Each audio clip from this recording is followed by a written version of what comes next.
Hallo liebe Freunde, danke für das Einschalten, danke, dass ihr wieder dabei seid. In diesem Video möchte ich euch die interessante Auskunft über die Geldüberweisung vorstellen, wie man nach Russland und ins Ausland überweisen kann. Aber man muss dessen bewusst sein, dass sich die Informationen ständig ändern. Was momentan aktuell ist, kann sich in einigen Monaten wieder ändern. Hoffentlich findet ihr diese Informationen interessant und nützlich. Dabei fahren wir zusammen mit dem Oberleitungsbus Linie 3 vom Bezirk Solnitschny bis zum Kirov-Park, wo das Hotel Angara steht. Also bleibt gerne dran, los geht's! Sanktionen treffen Geldüberweisung. Was Russen jetzt noch nach Georgien und Kasachstan überweisen können. Am 23. Juli 2026 sind fast 100 russische Banken auf die Sanktionsliste der Europäischen Union gesetzt worden, was sich zunächst wie eine weitere Meldung aus der langen Liste von Sanktionsentscheidungen anhört, hat für viele Menschen ganz praktische Folgen bekommen. Denn kurz danach haben zwei der bekanntesten russischen Zahlungsdienste, Zolotaya Korona und Cifra Bank, ihre Überweisungen nach Georgien und Kasachstan gestoppt. Genau diese beiden Länder sind besonders wichtig. Für Russen, die ausgewandert sind, aber auch für alle, die aus unterschiedlichsten Gründen Geld ins Ausland oder zurück nach Russland schicken müssen. Schauen wir uns heute an, was genau passiert ist, warum ausgerechnet europäische Sanktionen Auswirkungen auf Überweisungen nach Georgien und Kasachstan haben und welche Wege aktuell trotzdem noch funktionieren. Zolotaya Korona schaltet fast alles ab. Fangen wir mit Zolotaya Korona an. Der Dienst hat auf einen Schlag fast alle seine Überweisungsoptionen deaktiviert. Betroffen waren unter anderem Weißrussland, Armenien, Moldau und Tadschikistan. Am 24. Juli, das hat das Medium Nastoящее время festgestellt, bot Zolotaya Korona nur noch Überweisungen in 3 Richtungen an: nach Kirgisistan, in die Türkei und nach Usbekistan. Cifra Bank bricht mit Freedom Bank. Anders läuft es bei Cifra Bank.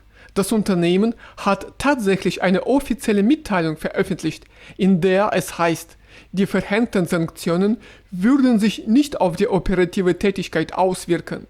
Für die Kunden sieht die Realität allerdings anders aus, denn die Veränderungen sind spürbar. Die kasachische Freedom Bank hat nämlich die Zusammenarbeit mit Cifra Bank beendet. Diese Verbindung zwischen Cifra Bank und Freedom Bank war in den letzten Jahren für viele Russen einer der wichtigsten legalen Wege, um Abonnements zu bezahlen, Geld auf ausländische Karten zu überweisen und andere Finanzdienstleistungen zu nutzen, die wegen der Sanktionen sonst nicht erreichbar waren. Interessant wird es dann am 28. Juli. Nutzer aus Russland berichteten, dass Überweisungen nach Kasachstan über Cifra Bank wieder möglich waren. Allerdings mit einer wichtigen Einschränkung. Sie funktionieren jetzt nicht mehr in Dollar oder Euro, sondern nur noch in Rubel und Tenge. Wer die Summe in eine andere Währung umtauschen möchte, kann das erst auf einem Konto bei Freedom Bank selbst erledigen. Warum treffen EU-Sanktionen ausgerechnet Georgien und Kasachstan? An dieser Stelle stellt sich natürlich die Frage, die Sanktionen kommen doch von der EU. Was hat das mit Überweisungen nach Georgien und Kasachstan zu tun? Der Experte Alexander Kolyander erklärt, das Verbot von Überweisungen aus Russland hängt mit dem sogenannten Compliance zusammen, weil zum Beispiel Aktien mehrerer georgischer und kasachischer Banken in Großbritannien gehandelt werden. Was bedeutet Compliance eigentlich genau? Es handelt sich um ein System, das Unternehmen dabei hilft, Gesetze einzuhalten und Risiken zu vermeiden. Innerhalb jeder internationalen Bank gibt es eine eigene Compliance-Abteilung, Sie achtet unter anderem darauf, dass internationale Sanktionen strikt eingehalten werden.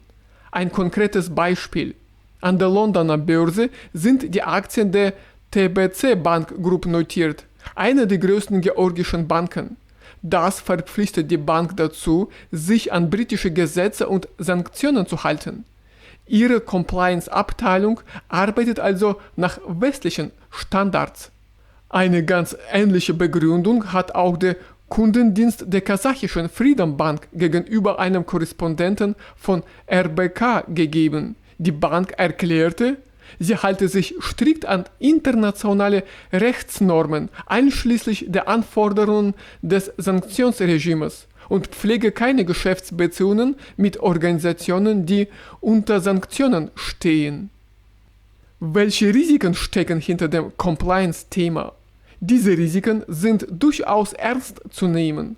Kasachische und georgische Banken können internationale Zahlungen in Dollar oder Euro nicht direkt selbst abwickeln.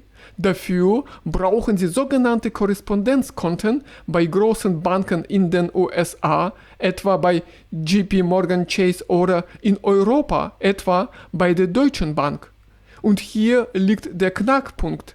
Wenn die Compliance-Abteilung einer solchen westlichen Korrespondenzbank feststellt, dass über eine Bank in Georgien oder Kasachstan Transaktionen laufen, die mit einer sanktionierten Person oder Organisation zusammenhängen, zum Beispiel mit der RNKO Платежный Центр, dem offiziellen Betreiber von Zolotaye Korona, dann kann sie das Korrespondenzkonto dieser Bank schließen.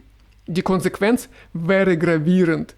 Die betroffene Bank in Georgien oder Kasachstan würde vollständig die Möglichkeit verlieren, Dollar oder Euro zu senden oder zu empfangen. Sie würde sich damit in derselben finanziellen Isolation wiederfinden wie die meisten russischen Banken bereits heute. Welche Wege funktionieren aktuell noch? Bleibt die Frage, die viele am meisten interessiert. Gibt es überhaupt noch Möglichkeiten, Geld ins Ausland zu überweisen? Ja, die gibt es. Zumindest im Moment. Basierend auf Berichten in sozialen Netzwerken lassen sich derzeit 5 Wege unterscheiden. Wichtig dabei: Niemand weiß, wie lange diese Optionen noch bestehen bleiben. Deshalb lohnt es sich, verschiedene Varianten auszuprobieren. Erstens: direkte Überweisungen von russischen Banken.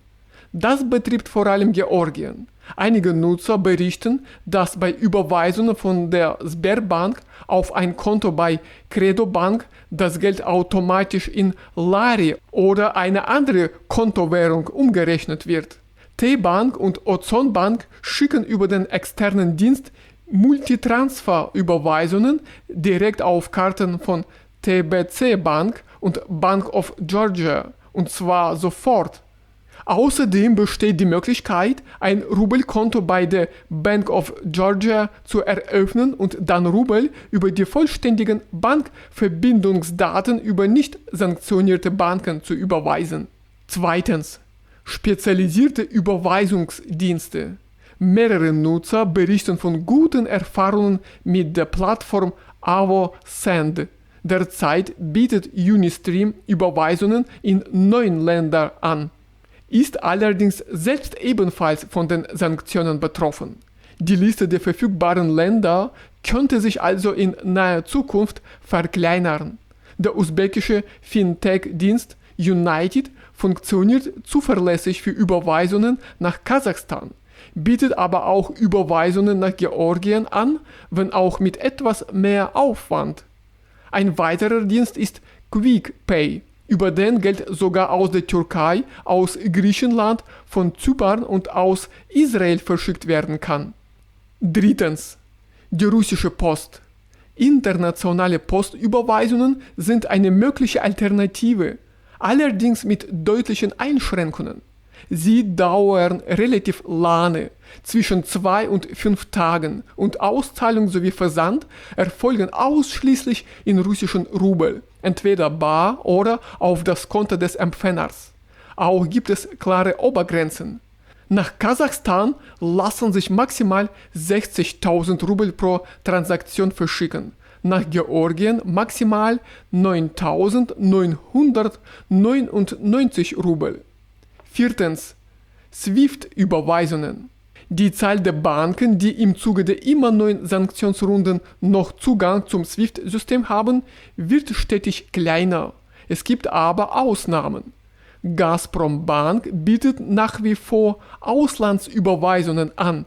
Zwar längst nicht mehr in alle Länder, aber nach Georgien und Kasachstan funktioniert es bislang weiterhin. Fünftens. Kryptowährungen. Börsen und Wallets, die nicht in westlichen Ländern registriert sind, stehen russischen Nutzern weiterhin offen. Ergänzend lassen sich auch Wechselstuben und Kryptoautomaten nutzen. Sowohl in Georgien als auch in Kasachstan ist der Kryptomarkt vergleichsweise gut entwickelt. Allerdings wird auch dieser Weg durch neue Gesetze zunehmend komplizierter. Ein Fazit mit Vorbehalt. Was sich bei all dem klar zeigt. Die Situation ist alles andere als stabil und wird sich weiter verändern.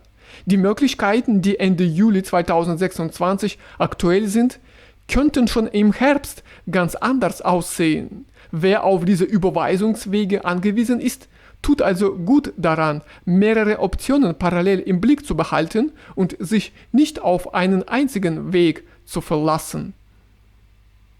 Also, liebe Freunde, das war's von mir für heute. Danke für das Zuhören. Im weiteren Verlauf des Videos hört ihr den Originalton.